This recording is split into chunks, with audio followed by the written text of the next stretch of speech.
IAS படிப்பு படித்தவர். முதல் வகுப்பில் தேறினார்.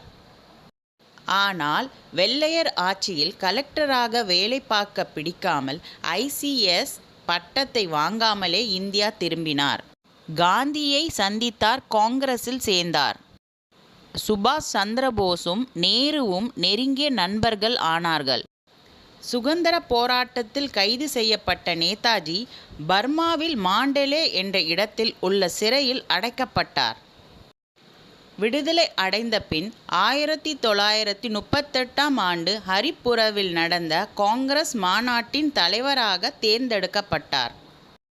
சட்டமன்றங்களை கைப்பற்றினால் மட்டும் போதாது, வெள்ளையர்களை வெளியேற்ற தீவிரமாக போராட வேண்டும் என்று வீர உரை நிகழ்த்தினார். அவர் புகழ் நாடெங்கும் பரவியது. அவரை நேதாஜி, அதாவது தலைவர் என்று மக்கள் அழைத்தனர்.